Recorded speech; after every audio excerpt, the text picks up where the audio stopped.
Hey, coaches, welcome to Championship Culture. Got a special guest with us today. Clarence Inscore is the head football coach at Millbrook High School in Raleigh, North Carolina. Clarence has been there for 20 years, a very highly respected coach in the Wake County area, and he's got an over 2,000 student high school. And man, they play the best of the best every year. Very tough, competitive conference. Clarence has had some great years there, and man, I'll tell you, I'm looking forward to stealing your ideas. I know you've been doing it the right way for a long time, and so I know everyone's going to want to steal your ideas. So we're going to jump right into it. Question number one: can you give a 1-minute elevator introduction? Yeah, my name is Clarence Inscore. I've been at Millbrook for 20 years. Before that, I was the defense coordinator in Hickory, North Carolina at Hickory High School. We fortunate enough to win the state championship in 1996 there. I came back to Millbrook and took over for my old high school coach, Earl Smith, who was a big influence on me actually taking on this job and being a coach. Made a difference in my life, and I think that's what we're all in this business for. Yeah, I'm happy to be at Millbrook. Love my job, love my place, and I love helping kids. I had that written down to mention that you got to take over from a legend. Yes. There's advantages and there's some disadvantages to doing that. You've done it pretty seamlessly, and I'd forgotten that he coached you. So right. That's a nice part of it too. All right, question number two. In your program, what is the definition of culture? Well, our program at Millbrook, we look at culture as a couple of things. One is it's a common expectation and beliefs. We want our kids to have the same expectations on and off the field. We want them to have a belief that everybody has a place and a role on the team. And we want them to know that in society, everybody needs to be treated the same, just like they are on the football field. I think you look at some of the issues in our society nowadays, and I think I've seen the quote a number of times now, but if everybody treated life like football teams, we'd have a lot less problems. And I really believe that because, nowhere else do you get a group of people from a lot of different backgrounds and they all work toward one common goal. But I think, that's, again, it goes by what we present as coaches as our culture and the belief that everybody's the same. And then I think it's important to make sure it's clear and understandable what's acceptable and what's unacceptable on and off the field, in the classroom, on the practice field, on the game field. And I think we do a good job at Millbrook with our coaches, and I think we've got to continue doing those things. Man, that was perfect. I sometimes wish, you just nailed it, but I wish some of those football haters could get on the inside and see how a football program really runs and how inclusive and how everyone just comes together seamlessly and you don't have those problems that you have sometimes in society. So great answer. All right, number three. What are the three best things you do to build culture in your program? Well, I think number one's got to be consistency. Again, being consistent from day one with your beliefs and expectations, and whether it be your best player on the team or your worst player on the team, the discipline, the way you go about things on a daily basis has got to be consistent. And I think that starts with us as coaches, and then it feeds into your team. I think they pick up on that, and then they start acting in that consistent role as well. Number two, I'd say, is accountability. I think you got to hold kids and coaches accountable, and you got to hold teammates, and you got to hold even administrators and teachers in the school. You got to hold them accountable as well.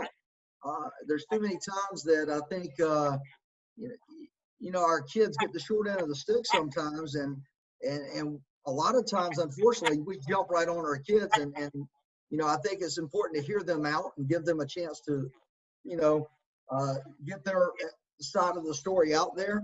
But if they're in the wrong, you got to hold them accountable. And if they're in the right, you got to help them out. And then the last thing is shared responsibility.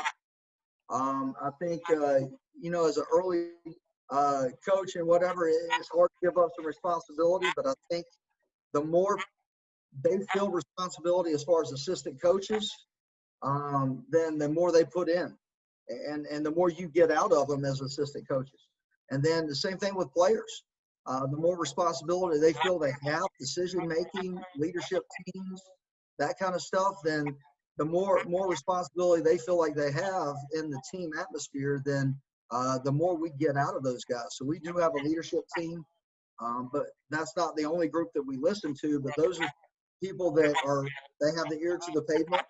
They or who the players feel like they can go and talk to if they don't feel like they can call and talk to us as coaches, and then that leadership team presents it to us as coaches. Is that what you call it? Your leadership team? Yes. Okay. Yeah. That's basically like a player council. It is. It is. We make it up every year. We go with. I think we usually do like 4 seniors, 3 juniors, 2 sophomores, and we pick 1 freshman as the year gets going. I like it. And do they meet regularly? How do you do that? Yeah, we try and meet with them every other week. Once the season gets going, before season, we'll meet with them every week just to touch base.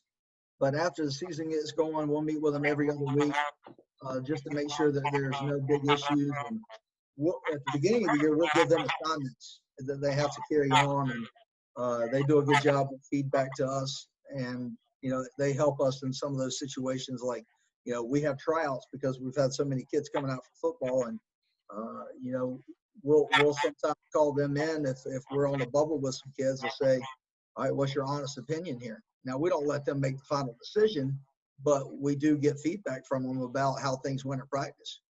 That's awesome. That's awesome. And your number one, your consistency, with you being there 20 years, I know that's probably one of your strongest parts of your program is the consistency you've brought over 20 years. All right. Question number 4. What do you know now that you wish you knew when you first got started? I'm going to go back to the last one, shared responsibility. I think as a new coach, a lot of times that is really, really hard because you've got your ideas of how a program should be run. And maybe you work for a really good guy, like I worked for Dave Elder and Hickory, great guy. But, I always had my ideas on things. And I'd be like, as soon as I get my program, I'm going to do it this way. And then once you get your program, you understand why he did it a certain way. But I think, too often we want to do everything ourselves because we want to make sure that it's done our way. And you got to understand that it's not my team, it's our team.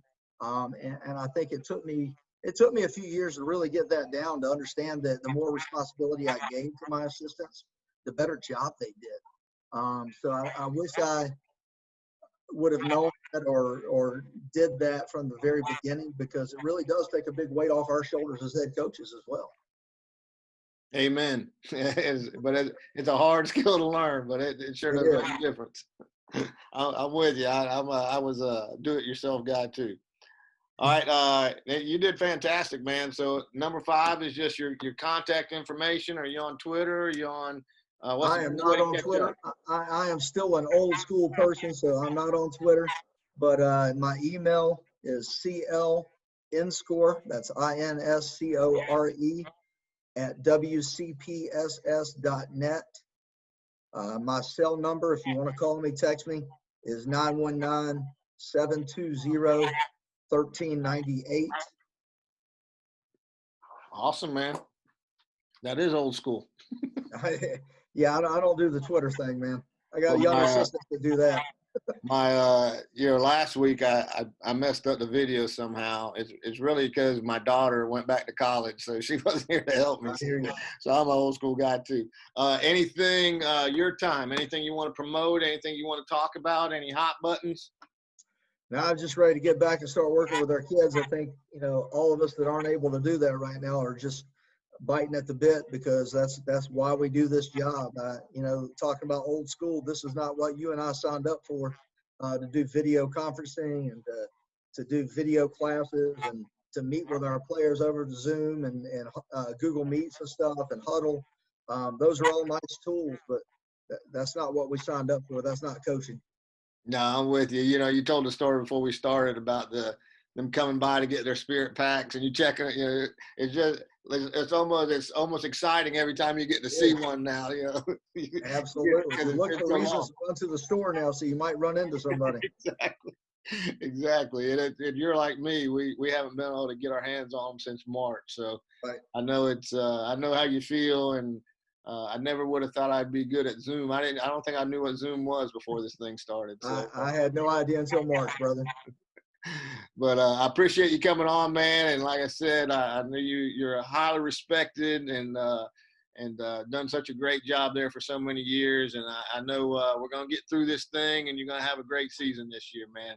I appreciate you coming on. You having me, Joe. Appreciate it, man. All right. Thanks a lot, man.